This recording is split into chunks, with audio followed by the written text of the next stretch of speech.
We're going to start it off by saying a very simple question. Is, guys, can you create, maybe Mark, we'll start with you. Can you create a marketing strategy, an integrated marketing strategy, without first having a content strategy? I'm going to change my answer because the last panel I felt like was long-winded and a road to nowhere. But I now think it's, and hearing these guys who are much more articulate than myself talk, I think the answer is no, but I think in a lot of ways now it's just flipped in terms of strategy, where nowadays it's thinking about the platform and the medium and the media buy in a lot of cases before developing a content strategy in a vacuum. So there's so many platforms that are out there now, and we'll get more into it, but I think the type of content that you create for each of those platforms has to be different, right? Because the experience in all of those places is different. So that again is a long-winded answer to no.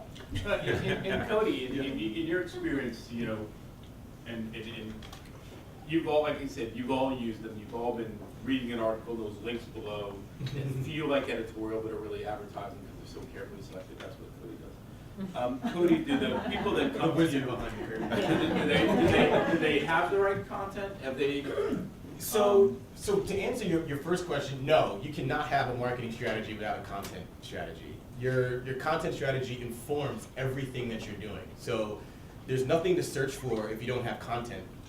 There's nothing to display in a banner if you don't have content. And there's nothing for people to talk about on Facebook or Twitter and social mediums if you don't have content. It is the hub of the wheel. It's one of the pillars of why people turn on the device every morning, whether it's a desktop or whether it's a tablet or a mobile phone. There's only 4 buckets of why any human being goes onto the internet, and that's to shop for something, to talk to their friends socially, to search, or to discover, or to use a Web 1.0 terminology, to surf the interwebs. There's no other reason why a human being turns on the device. So if you're doing anything outside of that, from a content strategy standpoint, then you're immediately failing. Varun.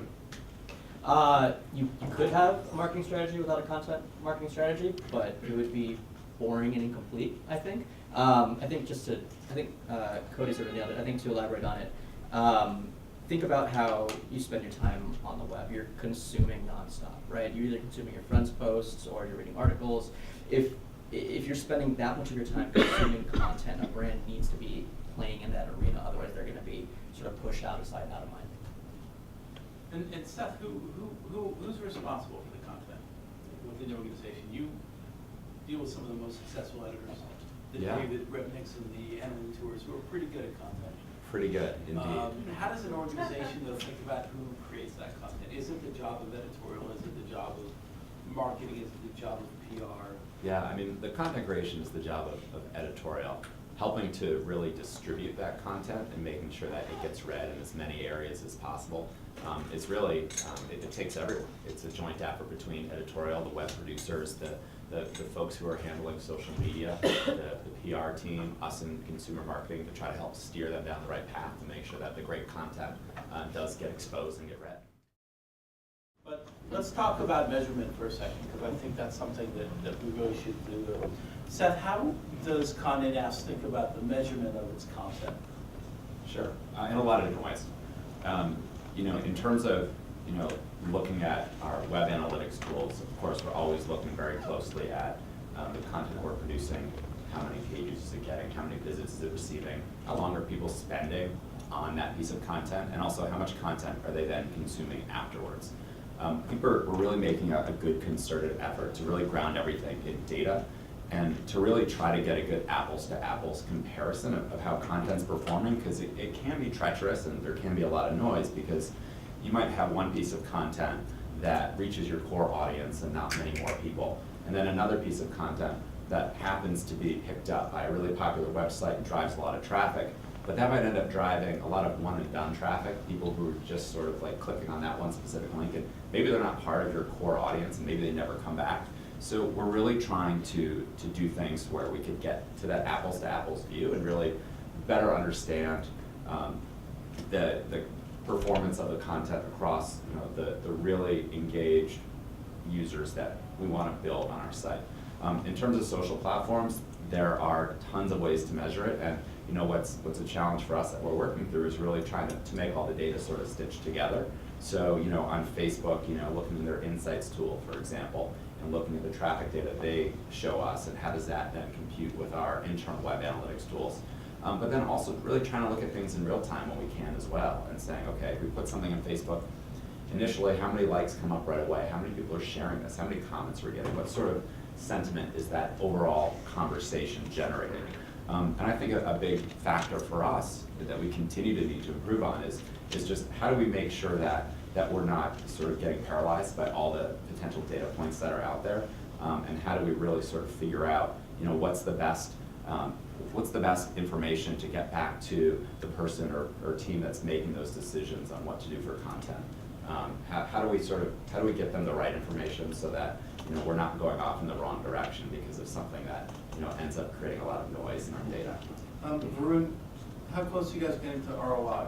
So brands coming to work with you and doing great partnerships with Foursquare. Yeah. How are you getting to sale? I mean, there's a big challenge in all of this is what we call the last link. Everyone measures the last link, and yet we know that there's these touch points in journey that they're going to, some of which we can't cookie or account for, but we know that they're coming from search and social. But how are you guys getting to ROI? Right. I think of Foursquare partners in two different camps. There's one camp where it's people who don't have physical locations, so that could be a brand or a publisher, and in those cases, when we talk about ROI, we're talking about basic social engagement, so likes, saves, followers, things like that. Then I think where we're getting really close is when you look at partners that have physical locations.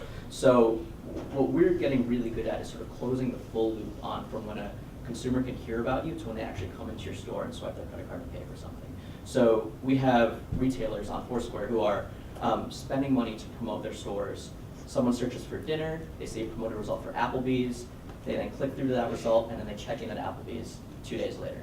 To us, that's a really good sign that piece of content really worked, especially if we know that person who checked in had never checked in at an Applebee's before. That's really driving someone to your store, and we finally have the data that can back that up. So in the last 6 months, we started to really tinker with this process, and we're getting really good at it. And I think over the next 6 months, we'll start to really push this out for SMBs and for other large retailers. Cody, how are you able to offer a feedback loop to your clients in terms of how their content's performing? Yeah.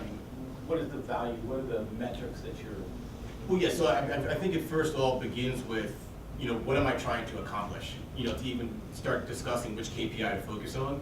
So there's the people know what I'm doing. They know my product. They know my service. So I'm just going to try to harvest them. And they've gone through the consideration set already. So that's a direct response, tactic now, where you can just bring in people who already know what you're up to. Then there's, okay, I need new customers who've never heard of me before, who've never heard of my product, never heard of my service. I need to create that awareness to get them to the point where they're ready to actually purchase something. If you put something in front of them that is about purchase me, they're gonna walk away because they're not there yet. So first, it's really about identifying that. So what we do is that we try to help that funnel by saying, here's bringing in the consideration set of browsing, where someone doesn't know what you're doing, they haven't searched for you because they don't know you exist, but they discovered you in a native browsing environment, one of their favorite websites. Then once you get them there and they're looking at your tips or your infographic or whatever value that you're giving to their life that isn't extracting anything from them in return, then you can communicate to them on the right rail, if you will, some sort of, hey, if you'd like to learn more, read here. If you'd like to purchase something, click here. If you'd like to sign up, click here. From there, you can tag and track however many people have come into that initial video or that initial blog post and that have gotten to that thank you page. So now you're looking at your content marketing strategy and saying, what percentage of the tens of millions of people that I've driven to my content have actually funneled into that conversion page, and then from which pieces of content that I pushed out were driving most of those conversions. So I think that's something that obviously we do, but a lot of other folks can do as well. But it's good. It's just great to understand that even if you don't get them into that initial sign up or conversion page or e-commerce section of your content site, you can still retarget them with a display banner later, because now they've read your great product review. They've read your great service review. So even if they don't do anything in that moment and they walk away from your content, now you have them, you've pixeled them, and you can shoot out your retargeting campaign with a display banner. where now you're just, giving display to someone who's actually engaged with you and isn't sitting there like, what is this, why Right, am and I people seeing this? coming across Outbrain content don't always know that if it's advertising or editorial. Do you think they care? Do you think they make the separation between what is advertising, what is editorial?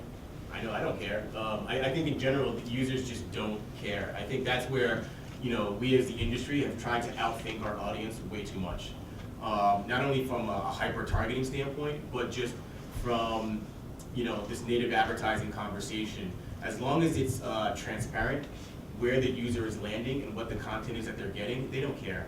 They really don't care. If it's, Wall Street Journal giving, a great tip, or whether it's HSBC giving a great tip on how to plan for retirement. They just want the value of that planning tip for retirement. And I think that's, a tool that the brand should really use in their favor. I mean, we were talking before about trust and word of marketing, word of mouth, which is the single most trusted form of, connections on the internet. Second after that is people who are third parties that have no vested interest in the brand. And then the third after that are newspapers and publications like Condé Nast. The fourth one is branded websites, because the users have gotten so savvy that they know Coca-Cola is not going to put up some BS on their website, because if they get called on it, Coca-Cola is going to get skewered across not only social media platforms, but potentially with compliance issues from from a legal standpoint. So branded content is the fourth most trusted form of content online. And brands are really starting to hone in on that value. A stranger will trust another stranger's opinion 9 times more than they will trust your brand content. And that leads me to Mark. How are people evaluating your creative? Yeah, I was going to say it's interesting hearing those answers, because I'm still shocked at this point. In a lot of cases, there is no definitive strategy of how to utilize or measure the content that we create. So in a lot of cases, we by default have to become distribution or seeding experts, because in a lot of cases in the viral space, it's a needle in a haystack, but they expect we'll post this on Facebook and the world will discover it. And in some cases, we're just a production resource where it's going to broadcast, or it's, Starcom is the media buyer and they have the plan in place. There's a lot of tools and technology that are out there, and we've worked with a number of partners you have to validate the content that you're creating. And again, I think it goes back to communication as to what are the key KPIs. Are we looking for engagement? Are we looking for pure views? Are we looking for Facebook fan acquisition? Are we building a content library on YouTube? What is going to be a win? And I mean, from our standpoint, what is a win for the client? And then the strategy can inform that. Yeah. And the creative will inform that as well. I think if you're starting, I think Seth touched on this. If you're starting on the awareness side and you're starting with with thought leadership and just getting people to know what you're doing, I think the KPIs, and I think Seth mentioned it, where you're looking at bounce rate, page view per session, and time per session. Right. If you're getting tens of millions of people to your content and they're bouncing off immediately, that means they landed there and they hated whatever it is that you showed them. But if you're getting tens of millions of people to your content and they're, your page views per session have increased, 4 or 5x, your time per session has increased 4 or 5x, you are now delighting people. Delighting people is never a bad thing, especially on a device which is about delighting people, which is the internet. How many people, if you have a brand tracker or some way to measure your brand? And then of those people, how many people are taking in social content and data information? The world's biggest focus group, the largest repository of unstructured data, the biggest provider of insights. I was talking earlier when they were talking about a group of 2,000 people. Well, 2,000 people is not right? We can do that at a scale of 2 million. And yet most people aren't doing it. Seth? Yeah, I just want to build on something from a couple minutes ago that Cody was saying, where about the differences, do people really care about it? This is branded content versus editorial content. I fully agree that transparency is absolutely key there, but also too, I just feel like, users, they want to know that they're not being duped, that what they're seeing is unbiased as well. So even that branded content, you have to, I think as that's being created, it's sort of like your, like I'm being duped bells could sort of go off depending what you read. So it's key to really make sure that like what is done there doesn't feel sort of unduly influenced. Last question, and then I want to see if anyone else has anything else. There's a mobile panel happening. I don't know, did anyone go to the mobile panel? Yeah. What's the difference between this panel and that panel? what's the difference? Is there a difference between mobile and social? Oh, we're much more handsome. Good answer. Oh. But, I mean, you know, if you look at any of the social networks right now, more than 50% of the people are accessing them through mobile. One's device, one's behavior. Should there be a difference? You know, it's funny, we just recently brought on a guy who'd come from the mobile world, and I from a content standpoint, I'm like, wow, that's a big opportunity. Are any of the connections that you'd work with interested in content? And he said something which is interesting. Every time mobile comes up, people immediately think of technology, of building out the website, and they don't think of it as you know, a conduit to content or just connecting in the social world, which I don't necessarily understand, right? Because that's your first point of contact with everything that is social. I mean, you know, from Foursquare, right? That's the one device other than a wallet, which you often leave in places that just, you don't leave your phone, right? Yeah. I still leave my wallet. So leave these guys, these nice people. As Johnny Carson used to say, you've been a great audience today, tonight. Give them an example of a brand that's doing it right. I can start. I think Intel is actually doing a good job, which is sort of random. Intel has a collaborative project with Vice Magazine it's actually called the Collaborative Project. And it's a ton of great content about people that are doing fantastic, innovative things with technology. And it's everything from like space exploration to Pharrell DJing with Daft Punk. And it's interesting because none of us are going to go out and buy anything that Intel makes. It's strictly a B2B play. But it's a really great content experience because it's just interesting things to read about. And it puts the brand over a single product. So I think they're doing a great job with their content. Cody? Yeah, so I'm going to give an interesting example that isn't a company that has a point of purchase online. So, you know, they're never trying to get someone to buy something online, and they're still really engaging in digital content marketing. That's GE. They have a site called Eco-Imagination, where they're talking about superconductive green hydraulic engines.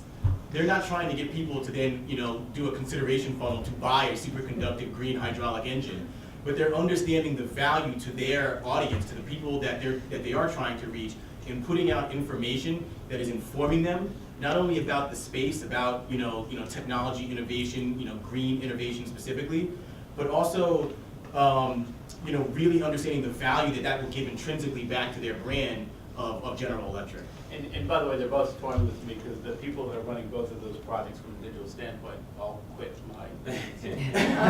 Thank you for rubbing salt in it. Real quickly, market set. Lego for us. I mean, that's our biggest client. I know they have amazing brand affinity. If you guys Google Tongle and Lego, I think Yeah. you will see something It's insane. extraordinarily authentic that cost a fraction of the price that Yeah. Ad Age you see and has far more virality and authenticity.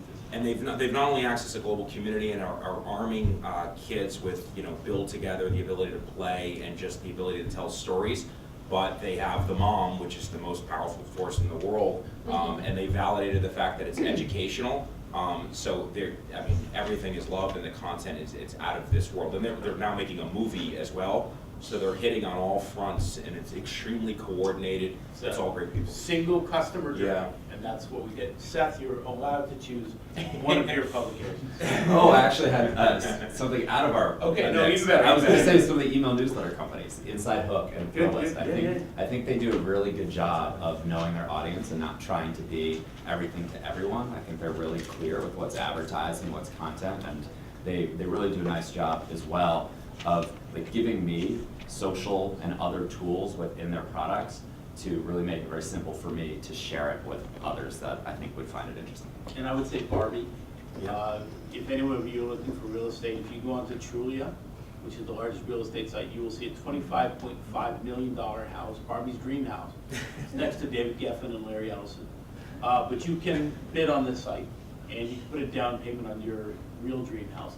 What she does is she's a real person, and she makes real content and real experiences. And we've managed to reinvigorate a brand that was once considered not as relevant and is now doing extraordinary things. So we've talked enough. Any final questions from the group?